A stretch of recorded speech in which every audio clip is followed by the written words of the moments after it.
It's the Nature Boy Ric Flair. It's Terry Funk, the living legend himself, competing in one of the most historic wrestling cities in all of North America, Baltimore, Maryland. 14,000 plus fans screaming their hearts out, wanting to see Nature Boy Ric Flair get revenge after his career-ending injury, seemingly again, despite the fact they did something similar about 6 years prior. But I digress. His neck was hanging on by a goddamn thread. Terry Funk was going to bring the World Heavyweight Championship back to the Funk Dojo, the Funk Double Cross Ranch, and Playboy Gary Hart was going to have a World Heavyweight Champion in his stable. And despite the fact that Jim Herd was bound and determined to pound this company into the fucking dirt, and boy did he eventually, Ric Flair said, "Oh no, we are alive and well, looking as only we can look." Woo! I'm John Rentham with a retro review of WCW Great American Bash 1989, the Redux. Yeah, I did this review about 5 years ago, but I decided to add more snark,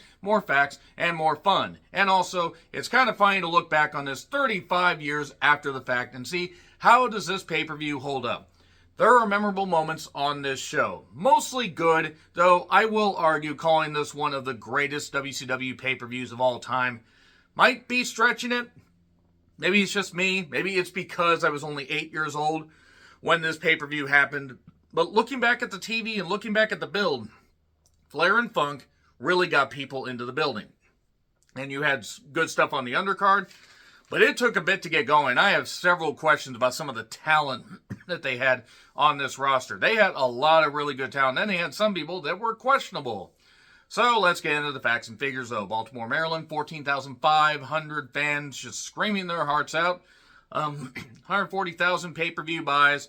And really, July 23rd, 1989, honestly, seen as seemingly a turning point for WCW, because after the Turner acquisition and a few other things and pay-per-view buy rates that I'll talk about in a little bit, things have really fallen into a goddamn hole, because even though they had great talent, George Scott had not done a good job booking it, to say the least. Jim Herd didn't know what the fuck he was goddamn doing. And the fact that Jim Herd is still around, plaguing the very profession that he was involved in. And I know that Jim Herd actually hasn't been involved in professional wrestling since he got fired from WCW, but still, the fact is, he's always been a plague on professional wrestling. I would say that to his goddamn face. Every wrestling fan would say that to his face. Hopefully, we can all piss on his grave.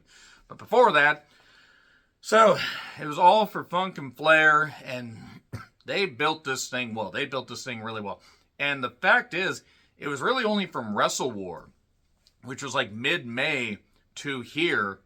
So, you know, they did a really good job here building it over, I think, like 2 months.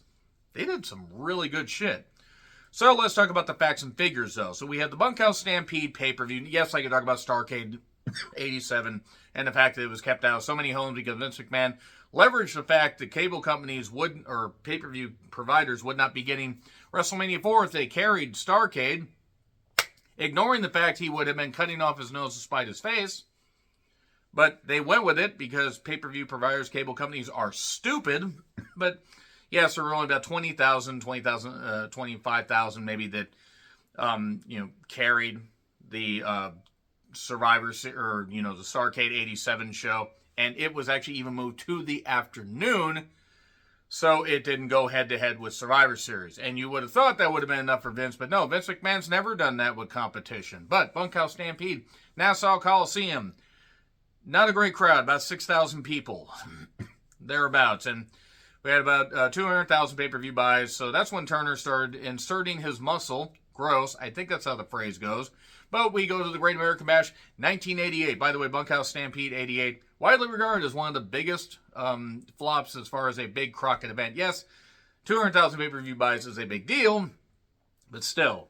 Great American Bash 88, though, Flair and Luger, Baltimore, Maryland, big crowd, big pop, and, 190,000 pay-per-view buys. So still, there was life there. They were getting more attention. They were getting a lot of attention. Unfortunately, then, we had to sail to Turner because Jim Crockett didn't know how to manage his money. We go Starrcade 88, we go to Norfolk Scope, 150,000 pay-per-view buys. So, good, pretty good overall. I mean, definitely better than 87. And I mean, I still think that if pay-per-view capabilities are around for 83, 84, 85, 86 Starrcades, I think those buy rates might have been just a little bit better. But then we go to Chi-Town Rumble 89. That's at the UIC Pavilion in Chicago, Illinois for an event called Chi-Town Rumble. I would have thought it would have took place in, I don't know, Irving, Texas or something. 130,000 pay-per-view buys. Wrestle War 89, where Flair won the title back, Funk attacked him afterwards. Nashville, 120,000 pay-per-view buys. So for everybody talking like, yes, okay, things excelled or things were doing well and like this was a big, big deal and they got a lot of interest back. Yes, it drew a big gate. There were moments where Flair and Funk were able to elevate the television program and even a few house shows. But it's not like this was necessarily a huge spike. And it wasn't like, we even go to the next Great American Bash, 1990. They had about 9,000 people in the Baltimore arena, so significantly less than this, but they had 200,000 pay-per-view buys. So they did better, and people wanted to see Sting win the title. But even in the immediate aftermath, we have Halloween Havoc 1989 at the Philly Civic Center, I believe, 175,000 pay-per-view buys, so people still had interest. Unfortunately, Starrcade 89 at the Omni in Atlanta, 130,000 pay-per-view buys. And things really fell into a goddamn hole after Great American Bash 1990, if we're being honest. So, now we go to the two-ring setup. And it's known as Glory Days. There were some technical issues in the beginning. It was presented in the most complete form possible due to original difficulties with the broadcast, the master tape, whatever the fuck it was. JR, good old JR, Jim Ross, at the peak pretty much of his goddamn commentary powers. Don't get me wrong, he did great stuff in WWF. I'm just saying, he was on fire here. And Bob Caudle wasn't even that bad. Bob Caudle was never a great commentator, but he played off of Jim well.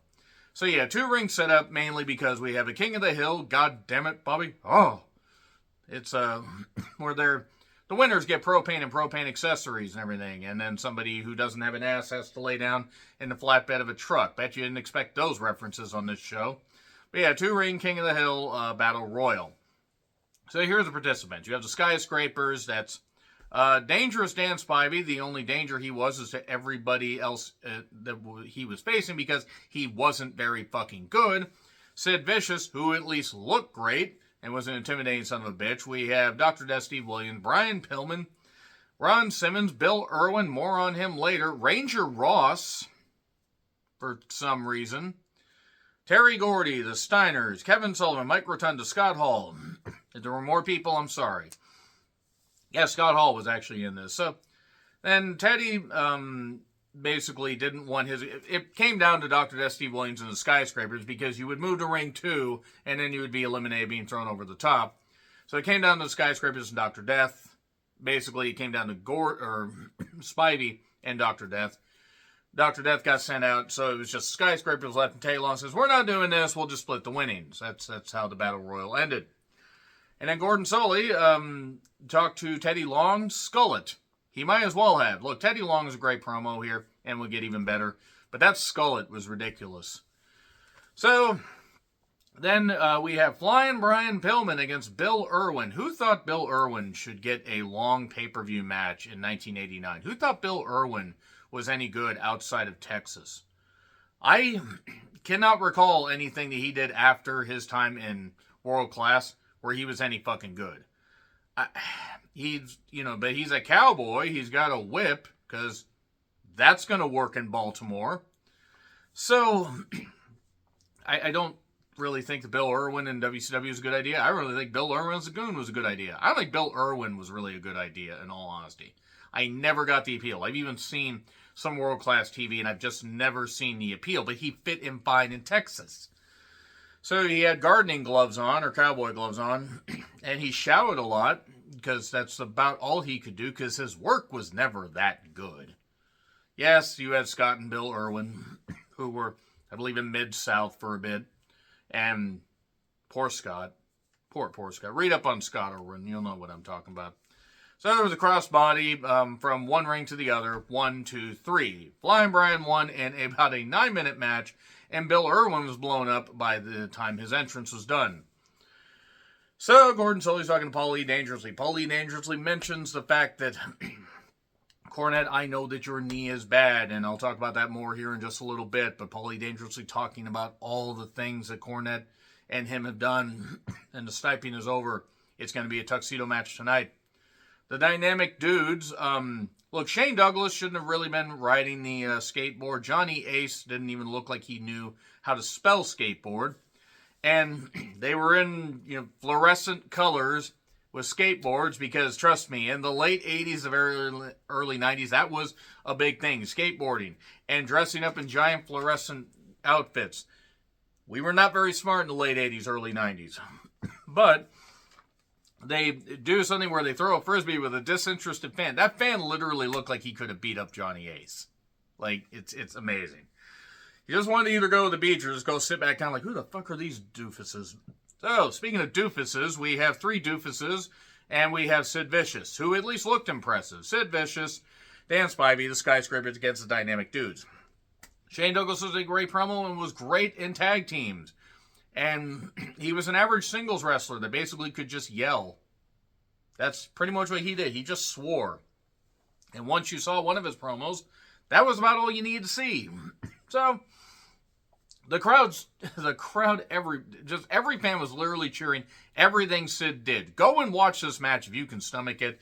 Everything Sid did. Sid looked at them, they roared. He got in the ring and just posed, they roared. He did a chop, he spit in his hands, he just did whatever. He would hit a kick, he would botch them, it didn't matter. They roared because Sid looked like $1 million goddamn dollars. And Dan Spivey looked like $1 million if you set it on fire and tried to rebuild the money out of the ash. Johnny Ace was terrible. Absolutely abysmal in the ring. And they say he was really good in All Japan. Well, apparently the All Japan fans were just far more forgiving. Spivey was really bad. Speaking, I believe, of All Japan, I think he went to All Japan. A very bad powerbomb. 1, 2, 3. Terrible, but great to watch Sid just get absolutely just uproarious reactions. Cornette talks about his various knee injuries, the Starrcade 86 plunge, and Cornette even talked about it on his podcast when he's done deep dives into the Great American Bash tours. Knocking Jim Hurt even did one about the 1989 tour. And 1989 pay-per-view where I believe it was something where I think it was like a bad street match, like a street fight, and Gordy was going to throw a table, and Cornette was staying in the way unintentionally, and he slipped and jammed his knee on like one of the floor mats, which he could have done on the floor. Sometimes it's just something that happens, but he fucked his knee up, but he was going to make sure he had that match. So he taped it. He did say he got a couple pain pills, which were hard to get there, mainly because I'm sure Michael Hayes at that point probably had all of them. So did Gordy. But may Gordy rest in peace. But nevertheless, talks about the injuries that he suffered. That's the build. And Cornette even talked about how him and Paulie Dangerously Paulie had to lay this stuff out. Because he couldn't really move. Cornette couldn't. He could sell and then make the comeback. It's a tuxedo match. And look, I'm not going to get into the details of the moves. Because with Paulie not really doing all that much, he was never good at the physical stuff. There was powder in the eyes, and then knees selling. And all right, let's start to see some clothes coming off. Cottle said some variation of that, which is just hilarious. JR was making a lot of, I guess you could quantify them as homophobic comments now. Like, these guys are very effeminate. Oh, you would think that they would resemble that and everything. And I mean, I'm not saying that JR was homophobic. I'm just saying, you hear it 35 years later, like, ooh, society really has changed, at least somewhat, in 35 years. But, we then basically get Powder backfiring on Heyman for the second time. And then Paulie is stripped down to his BVDs. Remember the BVD advertisements? Good Lord, they were everywhere. And Cornette wins, celebrates, and there you are. Then Gary Hart is backstage with Gordon Soley talking about the importance of the TV title, how great Sting is, but how much better the Great Muta is, calling upon whatever from the heavens and the powers of the Orient. Gary Hart had such a unique way of talking, I can't summarize it. And then the Steiners, Rick and Scott, with Missy Hyatt and an animal on a leash. I'll let you decide which one was which. Took on Mike Rotunda and Sullivan. You would have thought the dog should have had her on a leash. That's mean. I'm sure Missy Hyatt's nice. It was an easy joke to make. So the Texas Tornado match. Jason Hervey was there at ringside because for whatever reason they thought that there were some more years to his wonder. What has Jason Hervey done since the Wonder Years? I'm asking. I'm seriously asking. So, yeah, this went 4.5 minutes tops. There was a table and chairs used. Sullivan and Rick Steiner were brawling while Rotunda tried to wrestle Scott Steiner, which was hilarious in a Texas Tornado match. By the way, the powder and all this stuff is all around the ring they're using. Nobody thought to use the other ring and maybe to clean the canvas there. I'm just saying, like, I know that things have changed, but good grief. Basically, there's a point where Sullivan at the finish has Rick Steiner picked up, and then Scott does a crossbody where he almost overshoots it, and they both cover Sullivan 1, 2, 3. So yeah, that's it. That's your lot right there. The crowd is into it. The match didn't really mean much, but they were into it. Sting is having to keep his cool, but he's fired up to face Great Muta. And then Eddie Gilbert talks. Yeah, Eddie Gilbert certainly cut a promo. I never got it with Eddie Gilbert, but then again, maybe it's just a generational thing. He wasn't a bad worker. I don't think he was bad on promos. I just think he was adequate. So the Great Muta against Sting. TV Championship match they do. The Gong Show entrance for Great Muta. And then Sting gets a thunderous reaction. Good grief. You would have thought everybody came out of their skin seeing this man. I remember loving Sting as a kid. Still love him now. Was cool to actually see him at one of the last AEW shows that I went to before he retired. Now, that was sometime, I think actually it was the first Dynamite I went to. I got to see him because he got to celebrate with Darby, and actually he showed up also at the pay-per-view Wrestle Dream. So it was nice to see, even if I didn't get to see Sting in a match, I got to see him live twice. But this was when he was just not even in the prime of his career. He was still on the ascent because he only been doing this for like 4 years. And Muta had, they saw a lot of potential in New Japan. He had a lot, it was New Japan, because then he would jump to All Japan later, and then he would be part of Noah, if I remember right. But he had wrestled, I believe it was a White Ninja in Florida. He had done some other good stuff. They were really cooking here. They had built this thing up well. The TV title actually meant something back then. Muta got over instantly. There were Muta chants, and everybody loves Sting, but there were Muta chants because Muta was cool. As an 8-year-old kid, I love fucking watching Muta because he just could do flashy shit. If it hadn't been for Muta, Liger, and to a lesser extent Masahiro Chono, I'm not knocking Chono, but I'm putting those two up there, Muta and Liger, I wouldn't have gotten into Japanese wrestling as much as I did and wouldn't have wanted to interact with friends of mine who had, the ability to get tapes from friends. And that was pretty cool. So there was a dive outside. They kept this pace up. We got the handspring elbow. It looked like Muta was going to go for the finish early. There was mist in the referee's face. I don't know why that made me laugh so goddamn much. I think that was that Nick Patrick?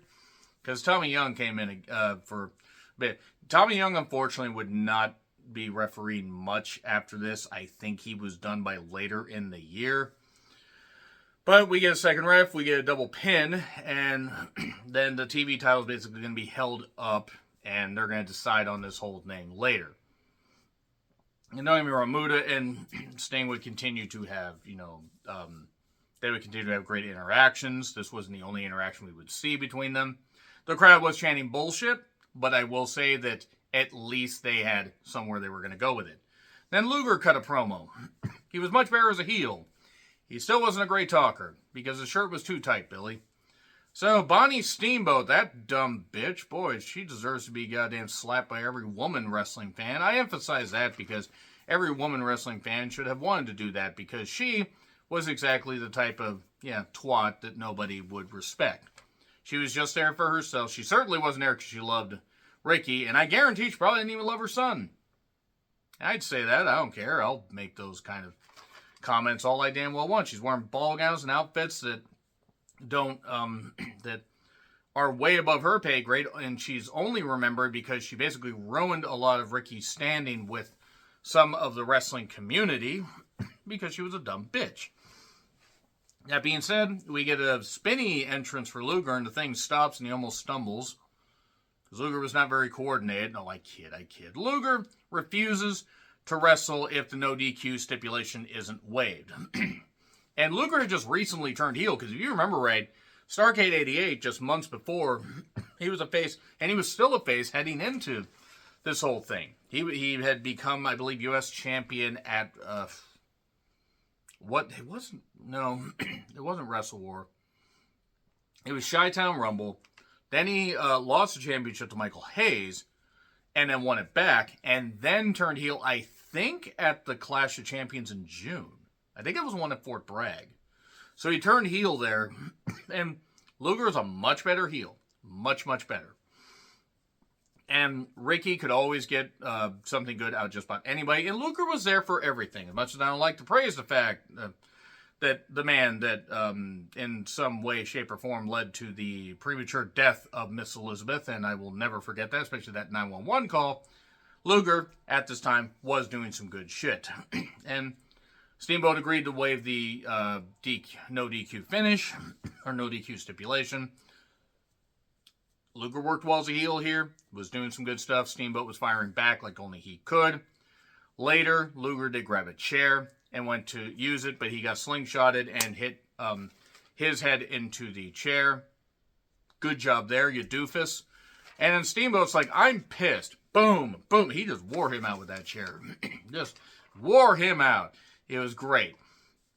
So that was good. That was actually pretty good. Like, it was probably a cheap finish for some, but it made sense. And also, I think Steamboat was done in the company shortly after this, because he'd only had a 6-month contract. And the idea was they were going to, give him more money. Well, Jim Herd didn't want to do that, because Jim Herd was a fucking idiot. If Jim Herd's parents were still alive, I'd tell them that they raised an idiot. So, the heels and faces, teams, squads for the upcoming War Games match talk. And that's the Freebirds, because you had Garvin there. Buddy Roberts had either retired or was not going to be part of this. I think Buddy had retired because he was older than Hayes and Gordy when he joined them. And always was older than them, actually. That is pretty much how ages work. But you had them. You had the Samoan SWAT team, Samu and Fatu. And Hayes was a great talker. Garvin was always better as gorgeous Jimmy Garvin. He was not a terrific badass character. Nobody really believed it. And then the faces talk, and basically you have the Midnight Express talking. And then you have Dr. Death just doing this, just pretending to fly around. It's like, well, I'm going bird catching because I'm a bird catcher. And God bless Dr. Death, Steve Williams. Promos were never his thing. They didn't need to be because he was really good, but yeah. Then the Road Warriors talk. Well, it's sad how many people are dead from this match, dead from this card in general. But the Road Warriors, Hawk and Animal, along with the Midnight Express, Eaton and Lane, and Dr. Death, Steve Williams, with Cornette and Ellering in their corner, took on the Freebirds. Well, you had the real Freebirds of Hayes and Gordy, but then you had Jimmy Garvin, who would become Jimmy Jam Garvin later, along with Samu and Fatu, the Samoan SWAT team, and Paul Ellering was in the heel corner. So yeah, pretty much right after, maybe an hour after that tuxedo match, here we are, we're just doing this. So big entrances for the faces. I mean, the heels got a decent entrance, but Road Warriors came out on their little motor trikeys. And Eaton and Garvin start off. It's smart to actually start with Eaton. You might as well get Garvin's work out of the way because he was never the best. He was great against Chris Adams. He was great in the AWA, but then by this point, no. At least he didn't have the baggage that Terry Garvin did. Google that, kids. So, they are going for 5 minutes, and we get 2-minute intervals afterwards. And unlike the WWE and AEW version of War Games that go on for about 18 years, this went with entrances 30, I mean, I don't even know if the entrances took that long. They kept it tight, consistent, even with a couple parts that did drag, because you're going to get that when you have the 5-on-5 thing. But with 2-minute intervals, after the first 5 minutes, it made sense. So Gordy comes in, and then Dr. Death comes in and just press slams Gordy, just hit them into the ceiling like it's like 8 or 10 reps. And Gordy was a big guy by this point, but Dr. Death was like, no. And they would, of course, compete in All Japan for Baba as the Miracle Violence Connection. A great tag team would also compete in WCW in 92 under Bill Watts, which you could understand, especially with what Bill Watts saw in them earlier in their careers. And then Samu comes in, and Animal comes in, the crowd just erupts. I mean, he, at one point, does, a dive, just a shoulder tackle practically over the goddamn, ropes into the other ring, or wherever. It's a 300-pound missile. Oh, no! We can't have those, you can't have those being launched. And then Batu and Stan Lane, I'm so going to hell. Batu and Stan Lane are in, so we're 4-on-4. They kept Michael Hayes for last, which is smart, because Michael Hayes really was never that good in the ring. And Hawk comes in, and the crowd roars, and they roar, and they just keep roaring. And then it comes down to Hawk getting Jimmy Garvin in a neck crank, and he gets Jimmy Garvin to tap out. And then the faces are leaving, and then the heels somehow manage to get Animal. I would have thought they might have wanted to maybe go for one of the Midnight Express, but no, because of history on the television, or syndicated television, that they've been doing. The Freebirds have been going after the Road Warriors, and boom, boom, boom, boom, boom, we got that going. They eventually get the door open, and the heels bail out on their side. So what I don't know why in the world the faces decided not to just go to the other side and everything, because you probably could have had a couple of them do that, and then the heels would have been, split up. But nevertheless, it was what it was, and you know what? It kept things going. And Gordon Soley's interviewing Ric Flair about his neck, about facing Terry Funk, whether he's 120% or whether he's 50%, he's going to go out there and do only what he can, which is be the World Heavyweight Champion. Funk comes out with Gary Hart. He's brandishing his branding iron at the fans. What else would you do with a branding iron? And Flair gets a big old entrance. I think one of his wives, whatever wife he was married to at the time, was one of the women that was with him. I think this was the event. If not, it was a recent event. So, Ric Flair versus Terry Funk, NWA World Heavyweight Championship. I'm not going to get into a ton of detail with this, because it was just them going at it with both bleeding, both chopping. They would go outside, they would go inside. We would get the figure 4, we get the branding iron involved, which would lead to Flair being busted open. Flair would eventually, Flair, by the way, had hit 2 pile drivers before this, but they were selling them. Funk was in the midst of pretty much a career renaissance at this point. And in the lead up, or I think it was after this, he had broken, I think, his tailbone, and actually would continue to work. And if it wasn't here, it was soon after. Maybe he did break it here, and you just could go out there and do that, because that's what the late, great Terry Funk was able to do. But Funk was bleeding afterwards, and they're just boom, boom, boom. They're rocking, they're rolling. One of the best matches in 1989 on U.S. television. If we're being perfectly honest, though, you had the WWF, where you did have great wrestlers, but they didn't have a lot of great matches unless they were in the arenas, and occasional Saturday Night's Main Event. But AWA, for all intents and purposes, was done. World Class was on its goddamn ass. And, Memphis and Jerry Jarrett was actually helping run World Class, and it was USWA and stuff like that. So, yeah, there was a lot. And you had Portland, for what that was worth. Then you had a variation of Stampede Wrestling until the end of 89. I think Continental had closed down by this point. And if not here, it was closing down very, very soon after. So, yeah, we basically finish with Funk trying to get a roll-up. He gets a 2. And then Flair reverses to an inside cradle. 1, 2, 3. People pop. They explode. Muda comes down.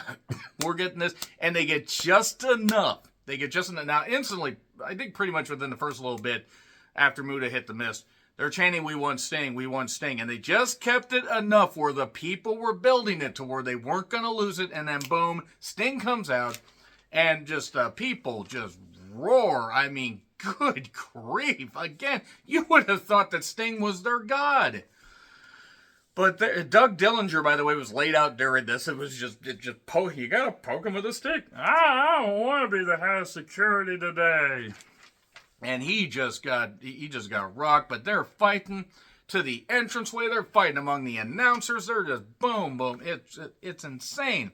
Flair and Sting cut a brief promo. There's a bit of a recap. And then JR and Caudle pitch us to the very end. And there you go. So that is the end of the Great American Bash 1989 Redux. Did you guys enjoy it? Did you guys enjoy this event? Do you still think that it holds up? I think some of it holds up. I think some of it wasn't really all that good to begin with. That's just my opinion. Agree, disagree, what I said? Like, share, subscribe, Twitter handle in the description. I'm John Ritland. I'll see you soon.